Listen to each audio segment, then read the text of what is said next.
Good evening, everyone. Welcome to the News Today edition of 17th of September, wherein we try and make all important news for the day in the most simplest format for you guys to understand. So let's look at the important news which we will cover today. First, there has been a 3-year completion of National Logistics Policy 2022. Ministry of Home Affairs has released Narcotics Control Bureau Annual Report of 2024.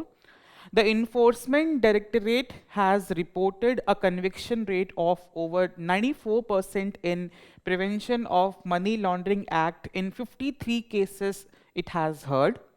World Intellectual Property Organization has released the Global Innovation Index 2025.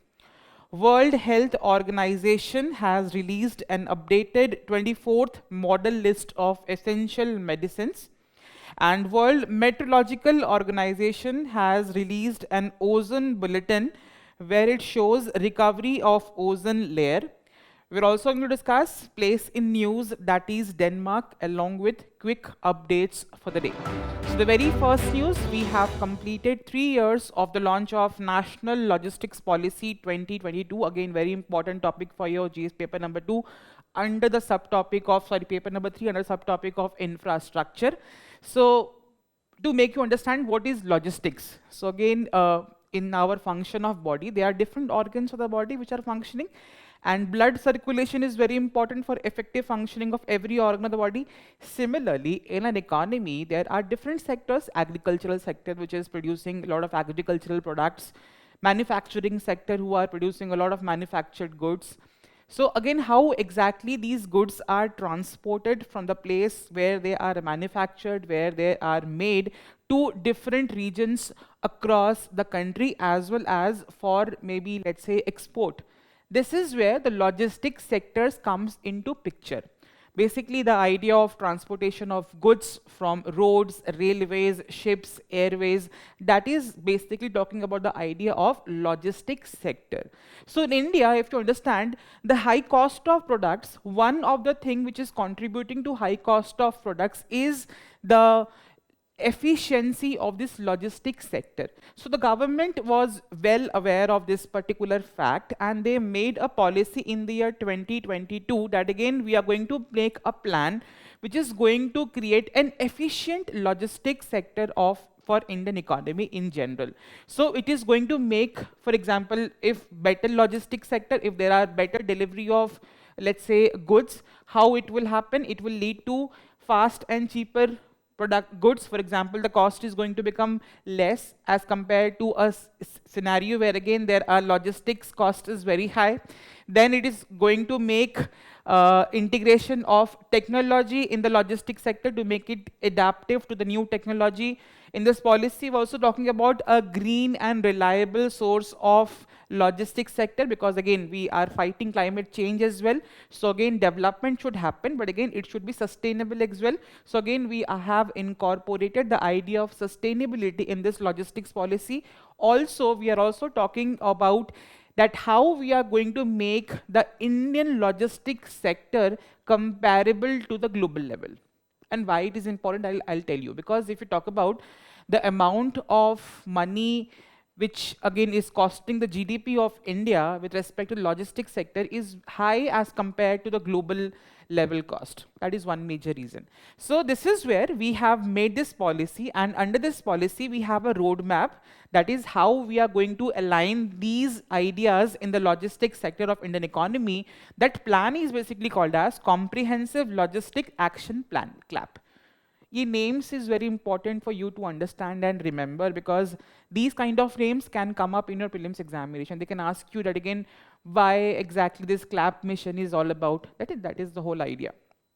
Then in general, that why exactly the logistics sector of India is important. Number one, as I discussed, in comparison to world level or the world cost in the logistics sector, Indian logistics sector is contributing or is taking around 13 to 14% of Indian GDP, which is very high as compared to the global level, which is somewhere around 8 to 9%, 8 to 10%. So again, globally, logistics sector is performing well because less amount of GDP is used in the logistics sector as compared to at Indian level.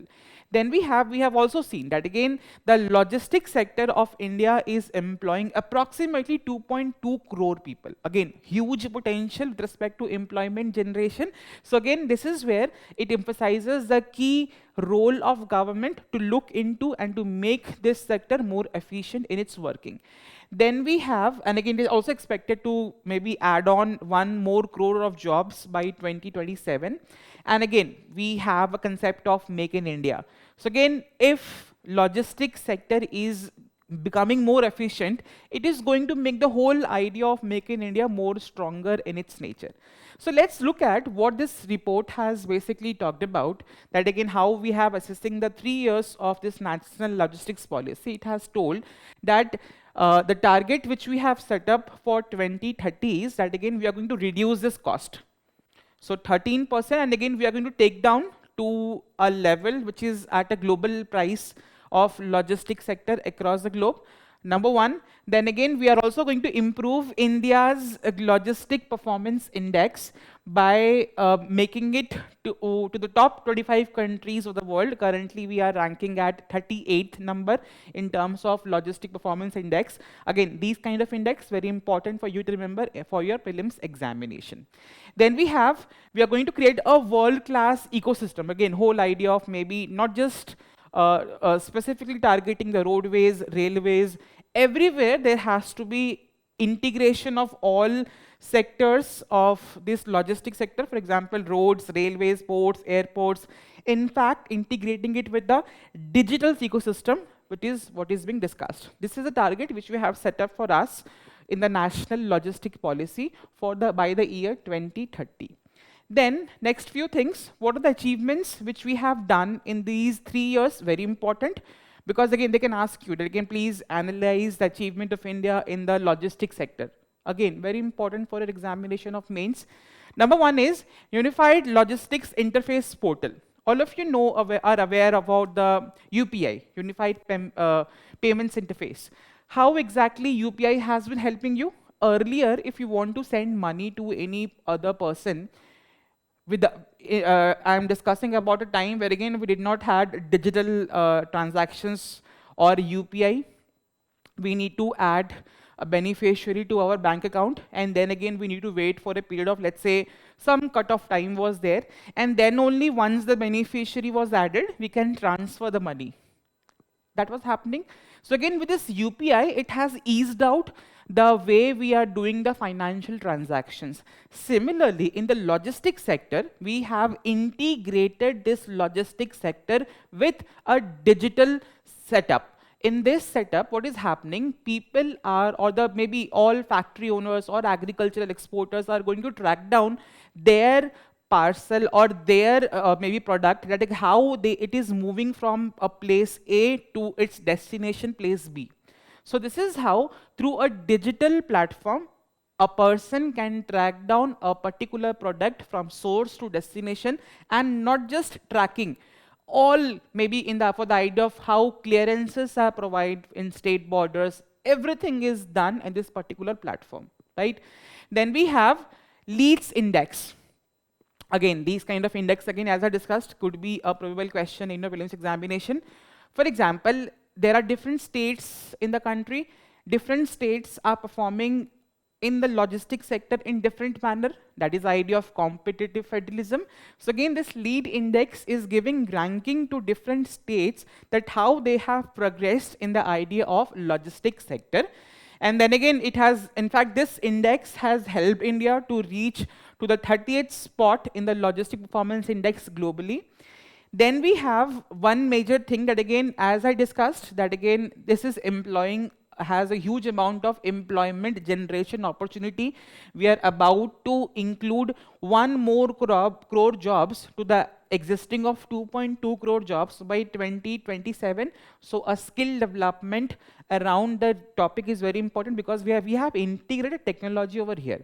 So that requires a skill development as well. So in this particular 3 years, what we have done, we have trained approximately 65,000 professional, and 100 plus universities have now started to teach logistics courses as well, because that is the need of the hour.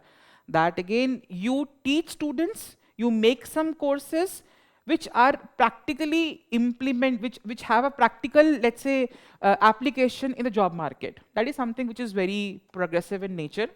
So this is what we have achieved in the last 3 years. And with respect to government initiatives, what India has with respect to logistics sector, we have what we call as PM Gati Shakti National Master Plan. All of you know Google Maps, right? So again, technically what was happening, different ministries, as I discussed, logistic includes what? Roadways, railways, airways, ships, network. So again, ministries were working in silos. For example, let's say railway ministry was only discussing the idea of how maybe through construction of, let's say, railways, logistics could be improved. Similarly, the roadways were talking about, let's say, how road construction is going to ease out the whole idea of logistic improvement. But they were not working together.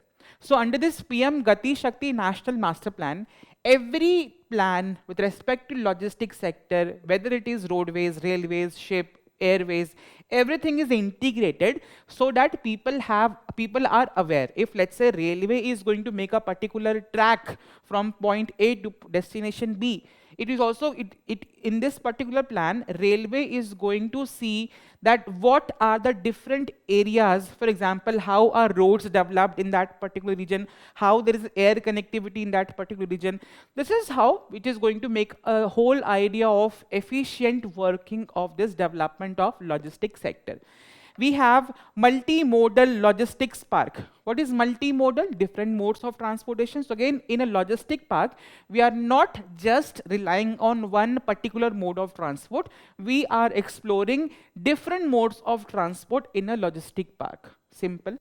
Then we have a sectoral policy for efficient logistics. Example, different sectors of economy requires different logistic requirement. For example, agriculture is a perishable nature of products are there. So again, it requires a very faster and a very efficient way of logistic in comparison to, let's say, any manufactured, let's say, for example, steel or anything like that. So again, different sectors of economy require different nature of logistic. So that is something which has been done through this sectoral policy, which is again going to improve logistics across, or give a customized solution for different sectors of the economy based on their logistic requirement. And lastly, we have green logistics. Again, going by the idea of sustainability, we are going to track down. Let's say if trucks are moving from place A to destination B, how exactly it is making a carbon footprint in the economy. That is something which is also going to track down to make the whole process of logistics sustainable in nature. So we have something called as transportation emissions measurement tool, which is trying to cut down the carbon emission and push for the whole idea of green and electric mobility. This is something which we have doing with respect to logistics sector of India. Very important topic for your examination. Then in general, any question, as I discussed, this Gati Shakti scheme. So again, this is the nature of question which is being asked by UPSC. In general, very important topic. So again, in 2022, they had asked question, the Gati Shakti Yojana needs meticulous coordination between government and private sectors to achieve goal of connectivity. Discuss. Right, so we can discuss the things what we have discussed with respect to how integration is something which Gati Shakti is trying to bring in, right? So this is where this topic is very important as far as the infrastructure subtopic of your economy is concerned. Clear? Moving on to the next topic, Ministry of Home Affairs has released Narcotics Control Bureau Annual Report of 2024. Again, Narcotics Control Bureau as a body, as a statutory body, very important for your examination. So any report which it is releasing is also very important, because you can see we have seen in previous year questions of prelims that again how they give the name of report and they ask you which body is releasing that particular report. And again there are multiple questions around the statutory's body, constitutional body in the examination. That makes this topic important for your prelims examination. As far as mains examination is concerned, we have a topic of internal security in paper number 3. So again, link, because drug trafficking is an organized crime, again, it is also interlinked with the idea of terror financing. So again, organized crimes with terrorism, again, it has a lot of health impact as well, consumption of these drugs. So again, these are the two important topics of your mains from this particular news. So what exactly is the functioning and composition of Narcotics Control Bureau? Whenever a body comes in news, basic facts you need to remember. Which ministry, which statutory body, again there has to be some act of parliament which is giving genesis to that particular body. So under this, the prevention, so the National Narcotics Substance and Phytosanitary Substances Act of 1985 is giving birth to this National Narcotics Control Bureau in the year 1986.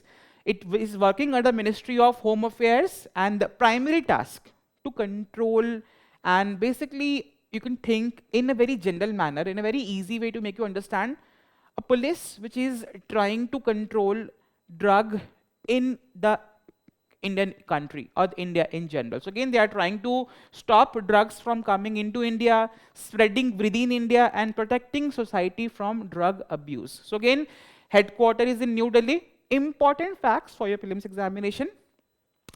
Then in terms of how do we see drug trafficking as a scenario in India? India is somewhere in between the western side, what we have what we call as a death crescent, that is countries of Afghanistan, Pakistan and Iran. In the, let's say, Southeast Asian region, we have something called as death triangle, that is in comprises of country that is Myanmar, Thailand and Laos. These two basic regions which are in the east, the southeastern and the western part of the country are the major drug producing countries, and India is in between. So very obvious that again its implication is going to be there in India. It's a basic passage between these two areas of the world. So this is where we have seen that again how due to this there is a problem of drug smuggling in India, and how we are facing it in the northwest region, which is there along with the death crescent region.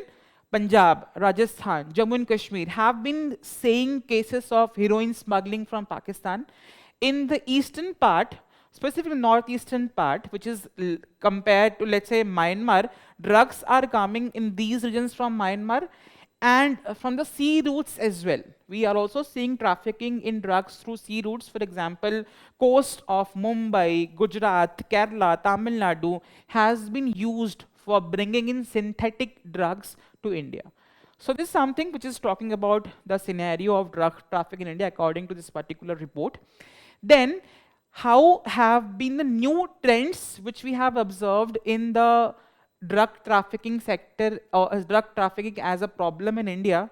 And this is something which this report has highlighted. How new ways or how in the new manner drugs are being trafficked in India. Number one, we have synthetic drugs. So again, now there are no traditional maybe drugs, for example, cannabis or let's say marijuana. No. Now they are making synthetic drugs, chemical drugs, right? So again, which are more addictive in nature. We have few examples: LSD, then we have mephedrone, right? So they are becoming more common in India. Number one, this is something which we have observed. Number two, this report has told, for production of synthetic drugs, there are secret labs which are being run in specific states of India, for example, Maharashtra, Gujarat, Punjab, and these northeastern states. And you can tell me that again why these are the only few states which are having secret labs. Why? Due to the death crescent and the death triangle, what we had. Then there is, again, you all know about dark web, cryptocurrency. So again, transactions for these particular drugs are done in dark web through cryptocurrencies, that is making it very difficult for to trace the origin and trace that particular transaction. And lastly, maritime drug trafficking is also happening, because we have seen, because along ports, for example, Gwadar port in Pakistan, Chabar port in Iran, Karachi port, these are the prominent ports which are used for maritime drug trafficking. And also many times we have seen that again how new technology has emerged, drones. So drones are also being used to drop drugs across Indo-Pak border. So these are the few new trends what we have observed with the situation of drug trafficking in India, which this report has highlighted. Then, in terms of initiative which has been taken up by India to solve the problem of drug trafficking, we have discussed that NDPS Act and this particular act, which is basically having laws which are talking about anti-drug laws in India. We have what we call as knockout portal, which is connecting all agencies across India which are fighting against the problem of drug trafficking, number one. Number two, sorry. Then we have Nidan database. Again, all of the drug offenders who are arrested, there is a database which is created so that a better tracking and monitoring could be done for them. We have Manas helpline, which is again a helpline number for to discuss any problem around the idea of drug use or drug maybe addiction. We have Drug Free India campaign, which is again awareness generation campaign with respect to the harmful effects of drug consumption with an idea of health. So these are the few initiatives which is India doing to stop the problem of drug trafficking and drug abuse in the country. Right. So again, very important topic for your internal security. Again, there was one question, but again, I have taken out one question from your ethics paper, because some of the news which you are reading, right? So again, there could be a possible case study from something which you have read also. For example, what we have is, again, before this, I'll discuss this case study first, that again, how one case study, for example, in one of the districts of a frontier state, narcotics menace has been rampant. This has resulted in money laundering, mushrooming of poppy farms, arms smuggling, and near stalling of education. The system is on the verge of collapse. The situation has been further worsened by unconfirmed reports that local politicians as well as senior police officers are providing, so let's say they are also involved in by patronaging to the drug mafia. At that point of time, a women police officer known for her skills in handling such situations is appointed as a SP to bring the situation to normalcy. If you are the same police officer, identify various dimensions of crisis based on your understanding and suggest measures to deal with such crisis. Right. So again, in this we can talk about that again, what are the existing initiatives which are taken up by India to solve the problem of drug abuse. Then again, we can talk about different laws, what we have discussed. We can talk about Narcotics Control Bureau as well in this particular topic, and then in measures. So this report, which is being released by Narcotics Control Bureau, has also talked about it again, how we are going to solve the problem of drug trafficking with the new ways in which it has emerged in the Indian context. Number one, we are going to target cartels at 3 levels. Number one, we are going to see them that what are the entry points through which they are entering into the political boundary or the boundary or in the Indian country in general, right? Then again, we're going to talk about how they are distributed in this particular country, and lastly, local peddlers. So again, these are the 3 basic levels in which we are going to track the problem of drug trafficking. Then joint action mechanisms. Again, there has to be integration from police, CBI, state police, Narcotics Control Bureau, all should work together, not in silos. Then we are also going to have extradite policies for fugitive offenders who have done something in India, they have moved abroad to stop, to maybe just to stop any kind of a conviction around the particular law which they have offended. Then we have money, because very important, if money is being traced, as I discussed, the new ways what has emerged, and again how in dark web, how through cryptocurrencies, let's say these drugs are getting trafficked. So again, tracing that money which is being used for drug trafficking is very important, because that money is also being used for organized crimes in India. So again, this is where we are going to track down hawala, we are going to monitor crypto transactions, we are going to use cyber tools to catch the darknet activity. All of these things have been done, which has been discussed by this particular report, to tackle the emerging problem of drug trafficking and drug abuse in India. Very important for your examination. Moving on to the next topic, the Enforcement Directorate has reported a conviction rate of 94% in Prevention of Money Laundering Act in 53 cases which it has heard. Again, ED as a body, very important. Again, let's say PMLA, different acts, again very important. So again, very important topic again for your internal security under the specific topic of money laundering. Let's see what exactly has happened over here. So again, Enforcement Directorate was set up in the year 1956, and it is working under Department of Revenue, Ministry of Finance, headquartered in New Delhi. Facts for your prelims examination. Then again, it enforces basically 3 main laws. You must have seen in news that again how EDs have been making raids across different regions of the country, and that is something very important because we have seen a huge amount of corruption, money laundering cases, and this is where these kind of steps by EDs, again in a progressive way, to tackle the problem of corruption in general in India, right? So number one is Prevention of Money Laundering Act of 2002, which is basically a criminal law, right? It is making criminal offense of what? It is doing or catching persons who are doing money laundering cases. It is also going to seize assets which are getting in crime.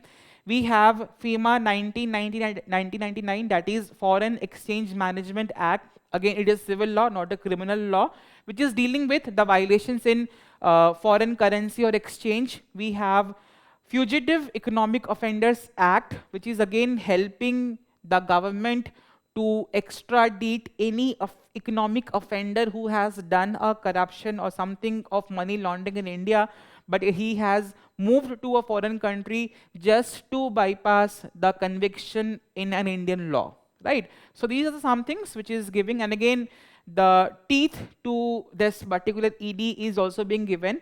So again, they have a power to summon people, search homes, offices. They are allowed to seize properties, arrest suspects, and prosecute in the court. Basic information around ED. What this report has highlighted. This report has basically told that again, out of the 53 cases, what the ED has heard so far in court, 94% of these cases have a conviction rate. For example, I'll make it very simple for you. Let's say ED has done a raid in a particular area. In that, a person has been arrested, some properties has been seized, and again, he has been booked under the laws which are there. Now, of course, he is not guilty till he is convicted in a court of law in India. So again, this is somewhere it has been talking about that the report that in whenever these cases of ED are going to court, 94% of them are getting convicted. It is showing what? That again, the raids are very genuine in nature, right? That is something which it has highlighted. It is also told one more thing, that again, it has approximately returned 34,000 crore to the victims of financial fraud. For example, you were there in some kind of you have invested in a particular company, and that company has been coming under the raid of ED, and again, your money is of course there, you have invested the money. It was not your fault. It was the company's mechanism in which they were doing some let's say unlawful activities, and they have been booked under this particular act. But what about your money? And this is where ED is helping these victims of financial frauds by giving back the money which they have invested in that particular company, and this is amounting to 34,000 crores which has been given back to the victims of these financial frauds. Why it is important? Because again, high conviction rate, technically, in fact, genuinely telling that again how are the raids which are conducted by EDs are right and in a right direction, which is again signaled by the conviction rate which is being given by the courts, right? And again, helping victims, what we have discussed. Then, in general, what are the challenges which are still faced by Enforcement Directorate in its search and seize operations? Number one is small sample size of convictions. Sir, again, you are discussing that again 94% is very high. But again, sir, how many cases? Only 53 cases. There are still thousands of cases which are pending in the court, which is again telling that again the sample size which we have collected to get to this 94% number is very less. Only 53 cases. That is telling a conviction rate high, but again we have still a lot of pendency cases, right? Then we have legal conflicts. So as I discussed, that 34,000 crore money which was collected was given to the victims of the financial fraud. But again, there are some legal conflicts which is being faced by the ED. We have what we call as insolvency and bankruptcy code. You must have read in economics. Under this particular law or code, conflict comes with let's say ED. Because let's say if a company is getting bankrupt, if let's say ED has done let's say a particular raid and that particular company has become bankrupt. So again, firstly, under this IBC, investors' monies are going to be paid first, right? So, and this is where victims who of these financial frauds are not given money under this IBC code. This is where sometimes conflict happen of the decision of ED versus this IBC rules. And again, we have seen that again how the nature of crimes have changed. The crimes have become more tech savvy. For example, cyber fraud, online betting, crypto laundering. So again, so this is making it sure that again ED also need to be getting updated with respect to the tech savvy crimes which has been happening in the country. Then, any question which has been asked around the topic? Yes. Discuss how emerging technologies and globalization contribute to money laundering. Elaborate measures to tackle the problem of money laundering both at national and international levels. Again, Prevention of Money Laundering Act in India, in international level, what do we have? You are going to see and tell me in comment what are the international level, how we are tackling the problem of money laundering. The next topic, World Intellectual Property Organization, WIPO, has released Global Innovation Index of 2025. Very, very, very important for an examination of prelims. That again, they ask you, Global Innovation Index, they can ask you what is the rank of India. They can ask you which body releases that particular report, that is World Intellectual Property Organization. Again, important for a prelims examination in general. For any question around the ideas of innovation, development, you can use this index in your answers as well of paper number 2, 3, 1, in fact, in specific or anywhere. So again, what exactly is Innovation Index? It was started in the year 2007. It is covering 139 countries, basic facts hai.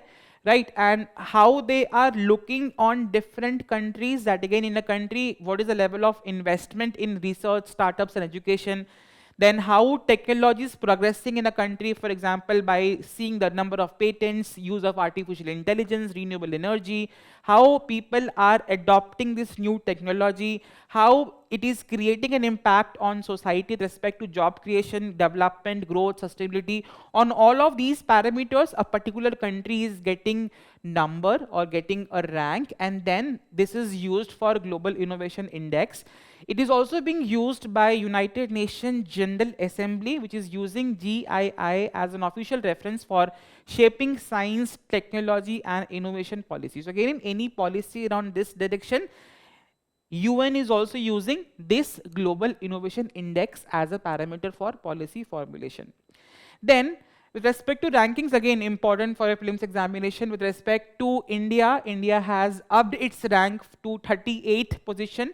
And again, we were somewhere around 81 in the year 2015. And again, we have been categorized along with Vietnam as overachievers because we have been doing commendably well in the ideas of innovation. And this is where we have been performing above the expectation.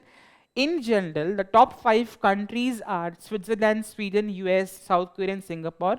This particular index is also giving ranking on clusters. Some regions which are developing or have a good innovation index, they have also been identified and they have been given ranks. For example, the China Hong Kong region has been given the #1 rank. The Tokyo or the Yokohama region has been given rank #2.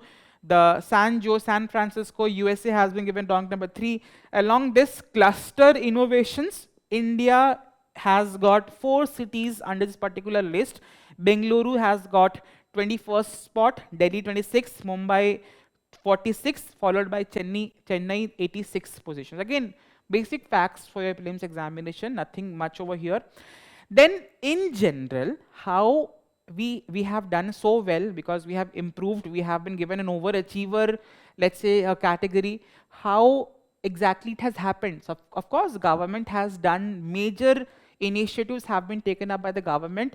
So that is leading to increase in the ranking in the Global Innovation Index of India. We have Startup India program, we have Atal Innovation Mission. Again, you must have read all of these schemes whenever you must have been reading economics in general, right? So we have Nidhi, which is again harnessing innovation, that is national initiative for developing and harnessing innovations. We have Agni Mission, which is connecting innovators with industry to scale the idea of products. We have Nidhi Frontier Tech Repository, which is tracking the emerging technologies in this particular area.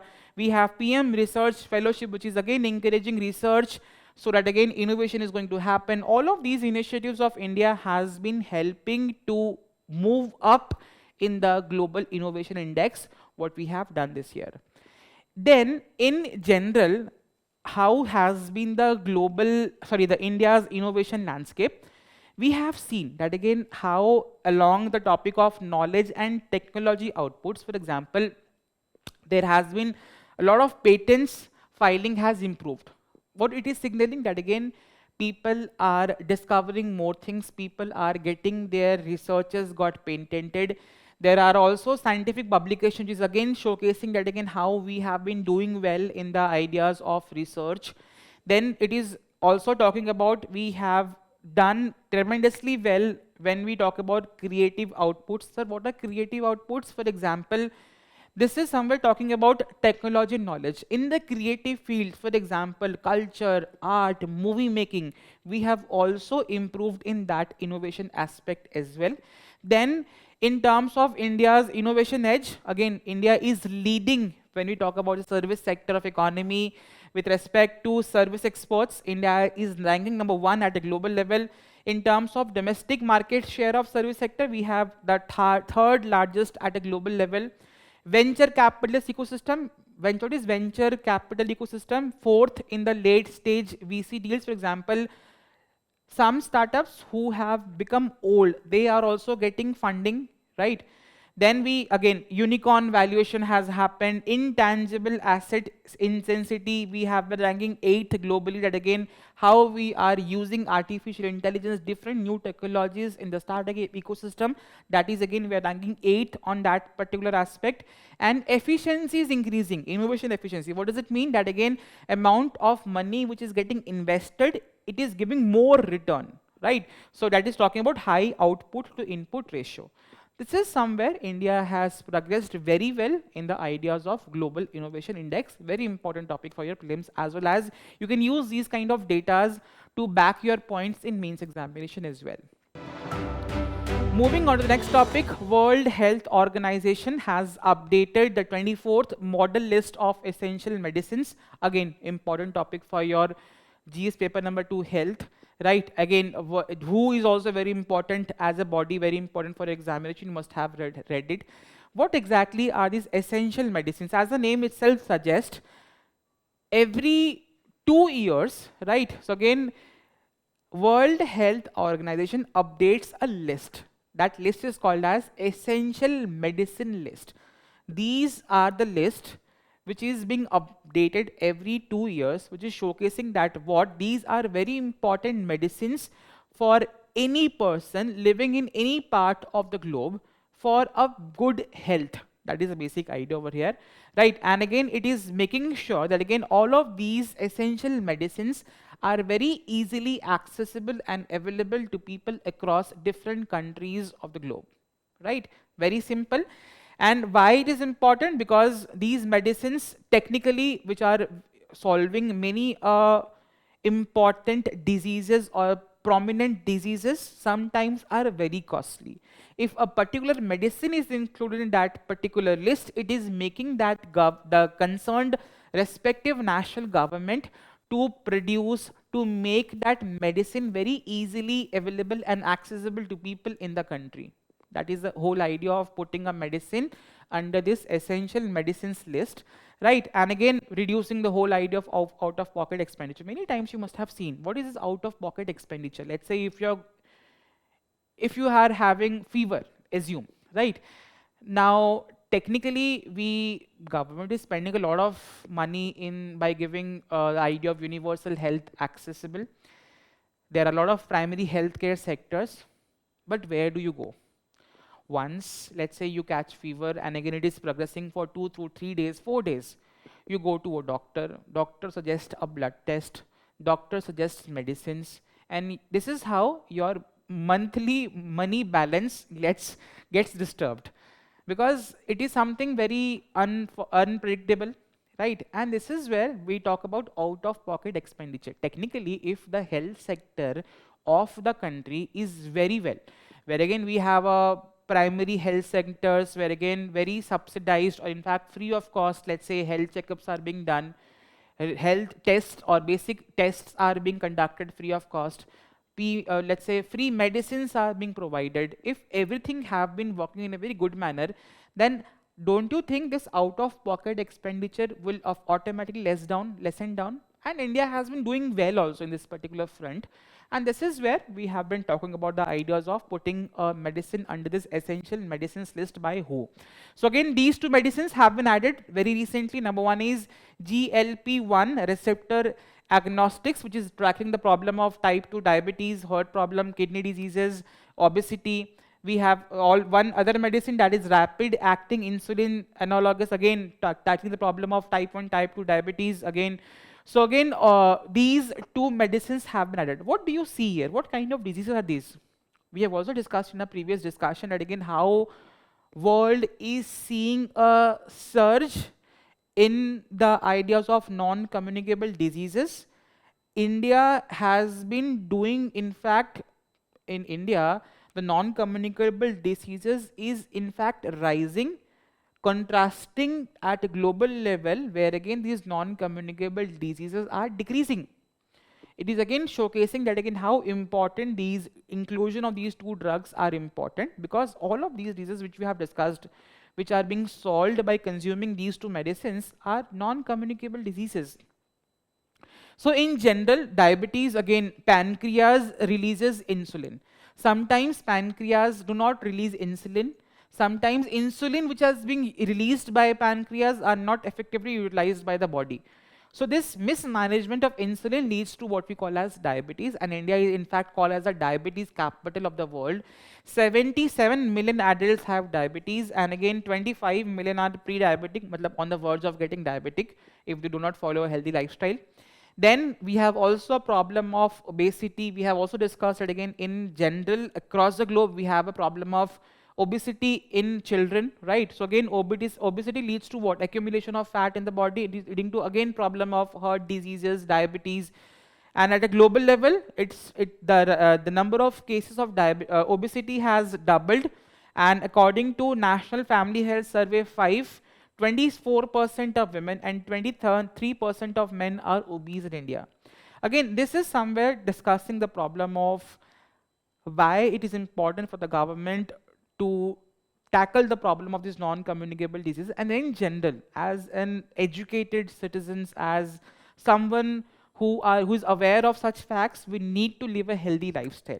One request from me, and again, please make your family members also aware that again how a very healthy lifestyle is very important, so that all of these problems should not happen to us. Clear?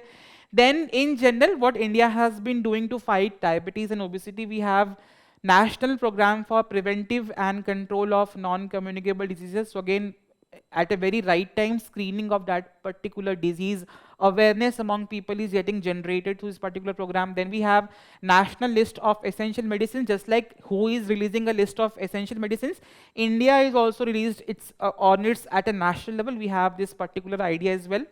Then we have Pradhan Mantri Bharatiya Jan Aushadhi Pariyojana, which is promoting the idea of making generic medicines at lower cost. What is generic medicines? Example, foreign pharmaceutical companies, medicines are very costly. Same composition, Indian companies are also making such medicines. These medicines are very less costly.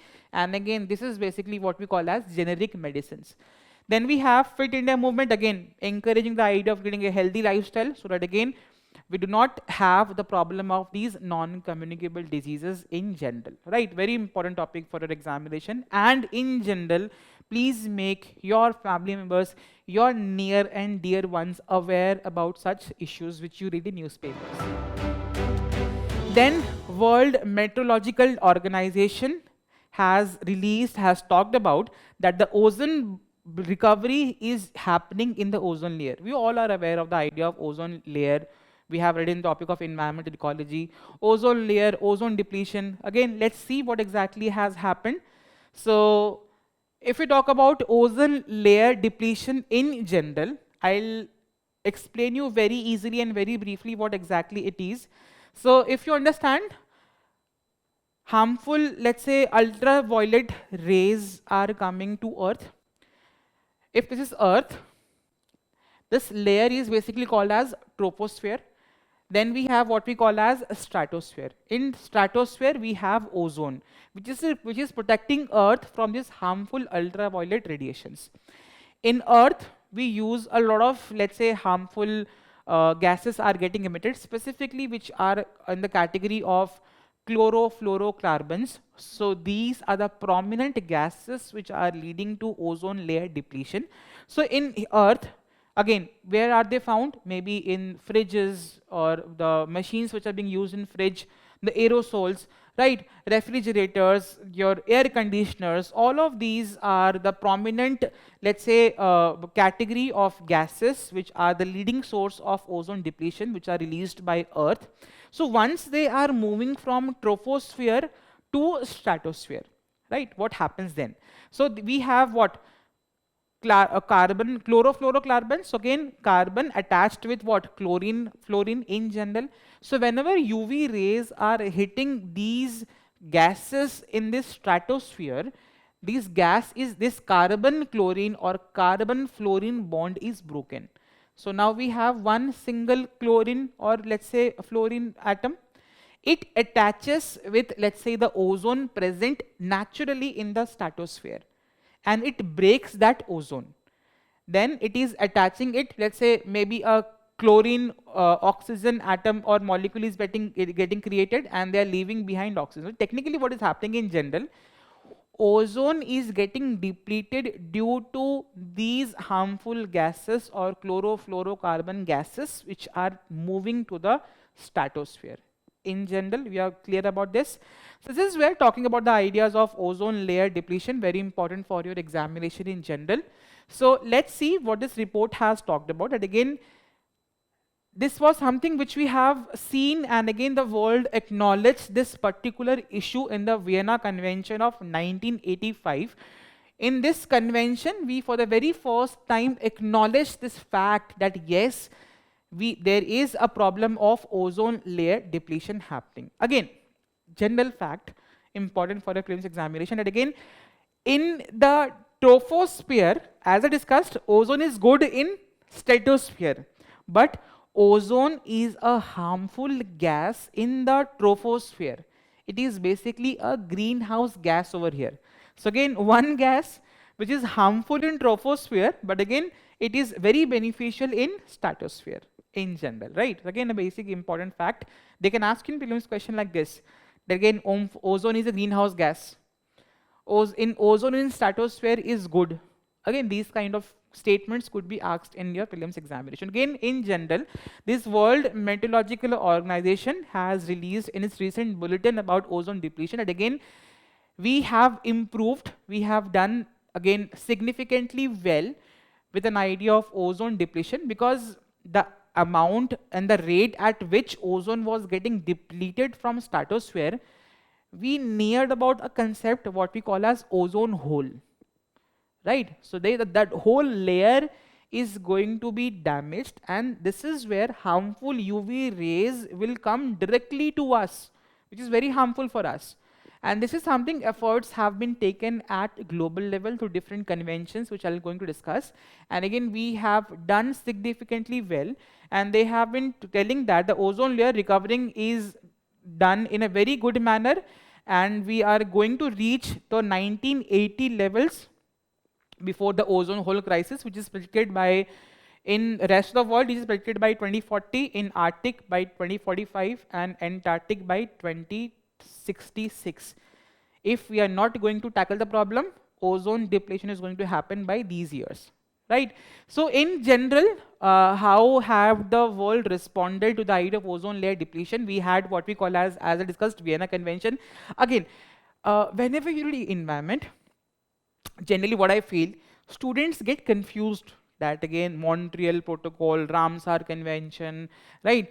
We get confused. So again, whenever you are reading a specific topic, you make sure that again you are aware about all international organizations, all international convention to tackle that particular problem. So for ozone, we had one. First was Vienna Convention, which happened in the year 1985, where again for the very first time we acknowledge the fact that again ozone layer is depleting at stratosphere, and again we need to take some steps to that to solve that particular problem. Leading to that, in 1987 we had a Montreal Protocol. In Montreal, we all, maybe people or all countries gathered, and they talked that again, yes, this is a serious problem and we need to stop these ozone depleting substances which are very harmful for ozone in stratosphere. It was something, and again success has been done, that again 99% of ozone depleting substances has been phased out globally. Then in 2016 in Kigali, we met again against this Vienna Convention, and again we have decided that again we are going to do a much further step by eliminating hydrofluorocarbons, which are technically directly not ozone depleting but a potent greenhouse gas, right? This is where something has been discussed with an idea of ozone depletion in general from the perspective of environment at a global level. Clear? Then India's achievement, again we have done very well with an idea of ozone depletion. We have phased out ozone early. For example, the chlorofluorocarbons, carbon tetrachloride, halogens, all of them have been controlled by 2010. We have been making policies for these ozone depleting substances. HFCs, HCFCs have also been phased out. All of these has led of India's contribution to tackle the problem of ozone layer depletion, right? Again, in prelims examination, one more question which was asked in 2019. Carbon monoxide, methane, ozone, sulfur dioxide, which of the above are released into atmosphere due to burning of crop biomass residue? And these kind of questions, because you must have read about air pollution, right? So again, what are the air pollutants, what categories, which particular task leads to emission of which kind of gases? This is very important area for your study, because questions asked like this in examination. Tell me in comment what would the answer of this particular question. Moving on to the place in news, that is Denmark. So recently India and Denmark has reaffirmed under the Paris Agreement what they have talked about, green strategic partnership, which is again going by the idea of sustainability, sustainable development.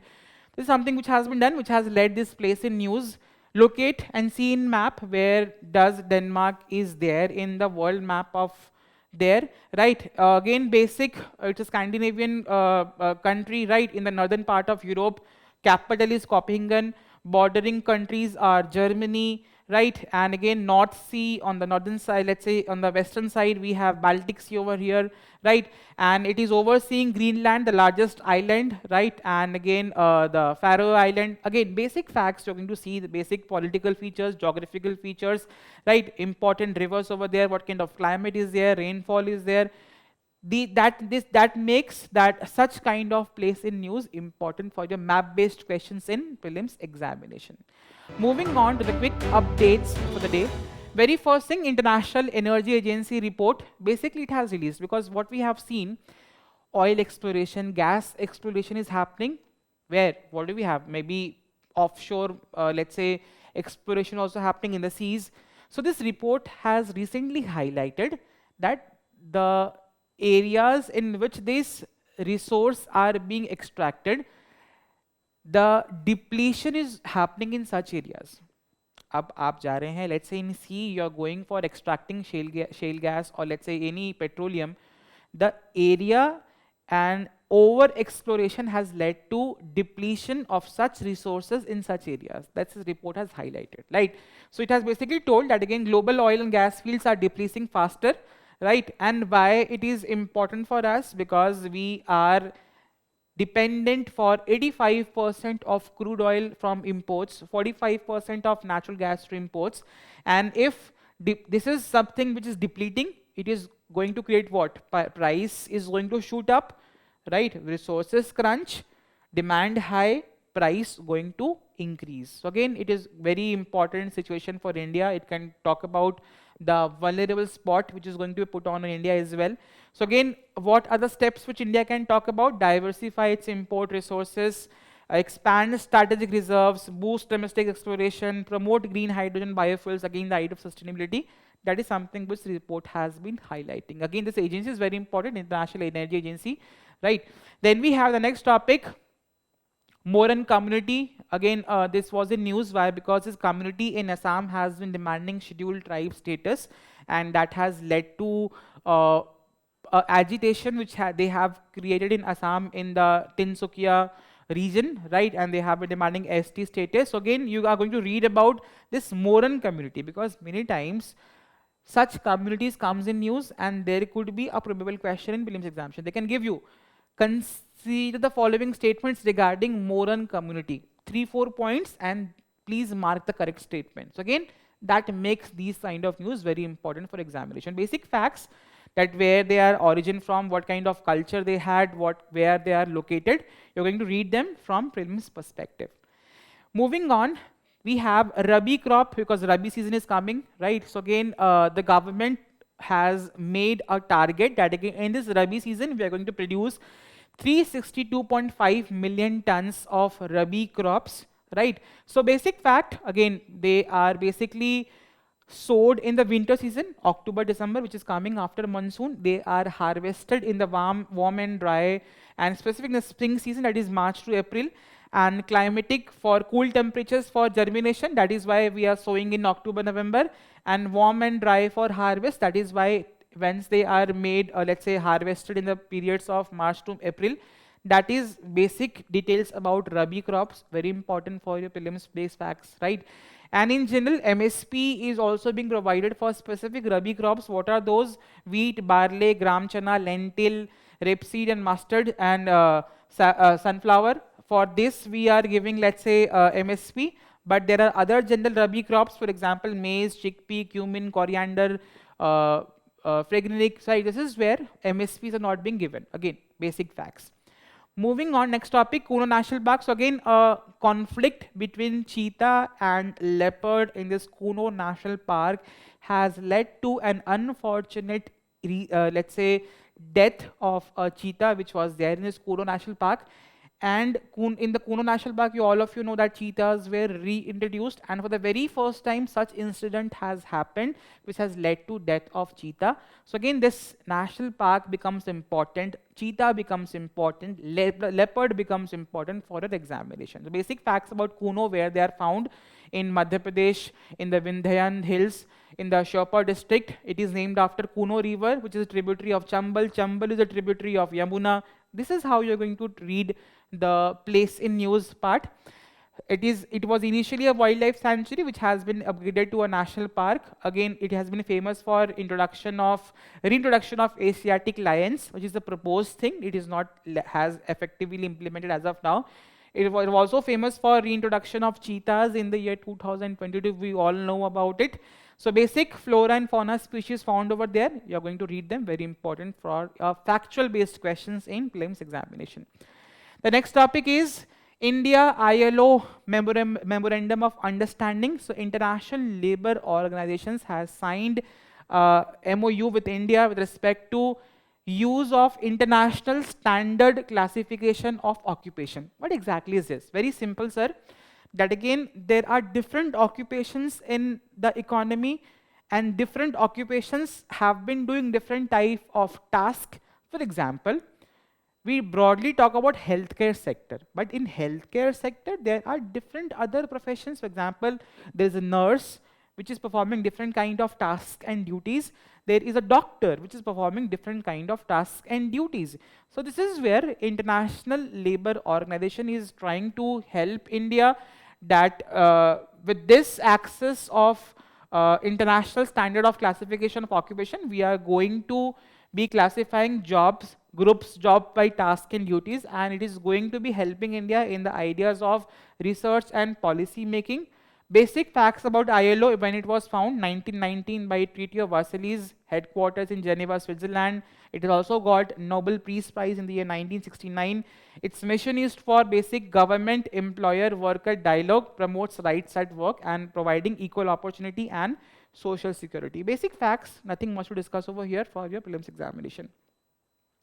The next topic, spin 19 protein has been recently discovered by scientists. So this protein is helping cells to change their shape. That is why it is being in news. Why it is important for cells to change their shape? Because example, if let's say this is a cell which is there in the Indian body, it is having many arms, what we call as protrusions. So again, sometimes to fight against any kind of external threat, for example, any pathogens, let's say there's a cut in the body, it is self-healing, the body self-healing. How they are healing? In such situations, the cells are changing their shapes. And for changing their shapes, what they require is an actin network. So this is something which is skeleton near the membrane, which is helping cell to generate what we call as mini arms.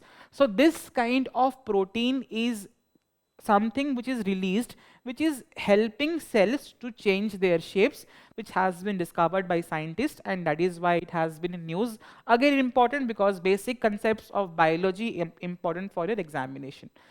The next topic is Chhat Puja. Again, the Ministry of Culture has been discussing the idea of nominating Chhat Puja as coming under the UNESCO Intangible Heritage List. Sir, what is UNESCO Intangible Heritage List?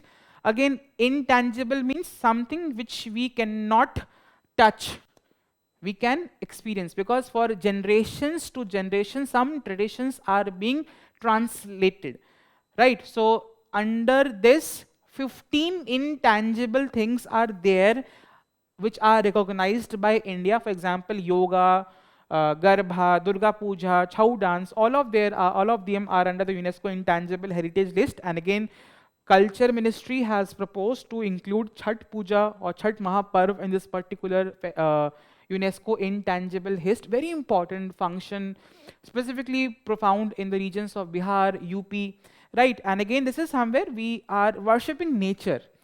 The sun god is being worshipped, and Chhati Maiya is something which is getting worshipped over here.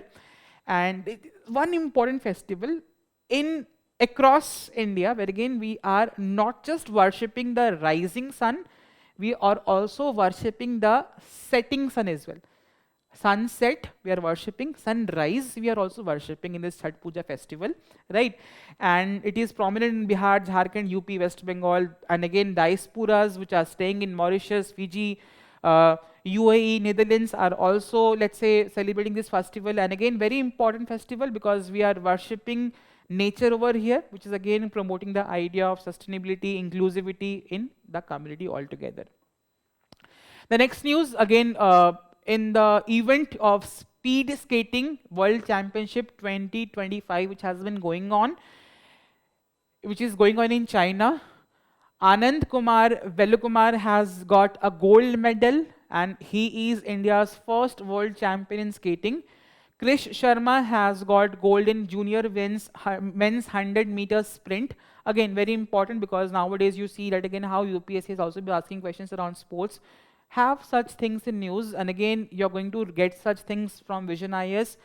Read them, revise them, and that is how you can solve such questions in examination. Basic significance, because it is promoting, and it's a very historic moment for India, from the ideas of India skating on the world stage, and again, presence of India in the winter and ice sports. Again, PM has congratulated this person, that is why it was in news. So this is how we come to an end of today's discussion. All important questions which could be framed from the topic which we have discussed will be popping up in your screen. It is very important that you solve those questions. Please post your answers in the comment section, so that again, a competitive spirit would be there around all the viewers who are watching this initiative by Vision IS. Lastly, Vision IS has launched a digital current affairs platform, which is going to be a one-stop solution for all current affairs related issues in examination. Please go and explore this website. It is certainly going to help you a lot in your current affairs preparation for this examination. So all the very best, and thank you so much.